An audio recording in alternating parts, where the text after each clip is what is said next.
ആലപ്പുഴ കളർക്കോട് വാഹനാപകടത്തിൽ കെ.എസ്.ആർ.ടി.സി ഡ്രൈവറെ പ്രതി ചേർത്ത് എഫ്ഐആർ. മനുഷ്യജീവന് അപകടമുണ്ടാക്കുന്ന തരത്തിൽ വാഹനം ഓടിച്ചുവെന്നാണ് കേസ്. പ്രാഥമിക വിവരങ്ങളുടെ അടിസ്ഥാനത്തിലാണ് എഫ്ഐആർ രജിസ്റ്റർ ചെയ്തതെന്നും പോലീസ് വ്യക്തമാക്കി. CCTV ദൃശ്യങ്ങൾ, മൊഴികൾ എന്നിവയുടെ അടിസ്ഥാനത്തിൽ മാറ്റം വരുമെന്നും പോലീസ് പറഞ്ഞു. അതേസമയം ട്രാൻസ്പോർട്ട് കമ്മീഷണർക്ക് ആലപ്പുഴ RTO റിപ്പോർട്ട് സമർപ്പിച്ചു. വിശദാംശങ്ങളുമായി നിഷ ദിലീപ് ചേരുകയാണ്. നിഷ, കെ.എസ്.ആർ.ടി.സി ഡ്രൈവറെ പ്രതി ചേർത്താണ് എഫ്ഐആർ തയ്യാറാക്കിയിരിക്കുന്നത്. മറ്റ് വിശദാംശങ്ങൾ കൂടി. ഇന്നലെ പോലീസിന് ലഭിച്ച പ്രാഥമിക വിവരങ്ങളുടെ അടിസ്ഥാനത്തിലാണ് എഫ്ഐആർ രജിസ്റ്റർ ചെയ്തിരിക്കുന്നത്. പോലീസ് തന്നെ അതിൽ വിശദീകരിക്കുന്നുണ്ട്. ഈ ആദ്യ വിവരങ്ങളുടെ അടിസ്ഥാനത്തിൽ രജിസ്റ്റർ ചെയ്ത എഫ്ഐആർ ആണ്. CCTV ദൃശ്യങ്ങളും ദൃക്സാക്ഷികളുടെ മൊഴികളും ഒക്കെ പിന്നീട് പോലീസ് എടുത്തിരുന്നു. ഇതിന്റെയൊക്കെ അടിസ്ഥാനത്തിൽ എഫ്ഐആറിൽ അല്ലെങ്കിൽ ഈ കെ.എസ്.ആർ.ടി.സി ഡ്രൈവർക്കെതിരെ ചുമത്തിയിട്ടുള്ള വകുപ്പുകളിൽ മാറ്റം വരുമെന്ന് പോലീസ് തന്നെ അറിയിച്ചിട്ടുണ്ട്. ആദ്യം അപകടം നടന്ന സ്ഥലത്ത് CCTV ദൃശ്യങ്ങളൊന്നും പോലീസിന് പരിശോധിക്കാൻ കഴിഞ്ഞിരുന്നില്ല. അതിനുശേഷമാണ് കൃത്യമായി ഈ ടവേര കാർ കെ.എസ്.ആർ.ടി.സി ബസ്സിലേക്ക് ഇടിച്ചു കയറുന്ന അടക്കമുള്ള CCTV ദൃശ്യങ്ങൾ പോലീസിന് ലഭിച്ചത്. അതുകൊണ്ട് തന്നെ എഫ്ഐആറിൽ അതിനനുസരിച്ചുള്ള മാറ്റങ്ങൾ വരുമെന്ന് പോലീസ് തന്നെ വിശദീകരിക്കുന്നുണ്ട്. മാത്രമല്ല, മോട്ടോർ വാഹന വകുപ്പും റിപ്പോർട്ട് സമർപ്പിച്ചിട്ടുണ്ട്.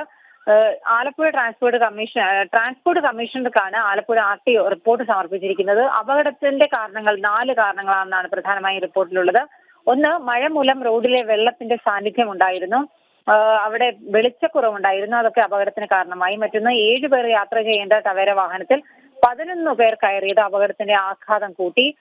മൂന്നാമത്തേത്, ടവേര വാഹനം ഓടിച്ചയാൾക്ക് 5 മാസം മാത്രമാണ് ഡ്രൈവിംഗ് എക്സ്പീരിയൻസ് ഉള്ളത്. വാഹനം തന്നെയപ്പോൾ നിയന്ത്രണത്തിലാക്കാൻ ഡ്രൈവർക്ക് കഴിഞ്ഞില്ല. മറ്റൊന്ന്, 4ാമത്തെ കാരണം എന്ന് പറയുന്നത് വാഹനത്തിന് കാലപ്പഴക്കമുണ്ട്. 14 വർഷത്തെ പഴക്കം ഈ വാഹനത്തിനുണ്ട്. സുരക്ഷാ സംവിധാനങ്ങളായ ആന്റി ലോക്ക് ബ്രേക്ക് സിസ്റ്റം, ഒപ്പം തന്നെ ഇലക്ട്രോണിക് ബ്രേക്ക് ഡിസ്ട്രിബ്യൂഷൻ എന്നിവ ഇല്ലാത്തതിനാൽ വാഹനം ബ്രേക്ക് ചെയ്തപ്പോൾ തെന്നി നീങ്ങിയത് നിയന്ത്രിക്കാനായില്ല. ഇക്കാര്യങ്ങളൊക്കെയാണ് മോട്ടോർ വാഹന വകുപ്പ് നടത്തിയ സാങ്കേതിക പരിശോധനയുടെ അടിസ്ഥാനത്തിൽ ട്രാൻസ്പോർട്ട് കമ്മീഷണർക്ക് റിപ്പോർട്ടായിട്ട് നൽകിയിരിക്കുന്നത്.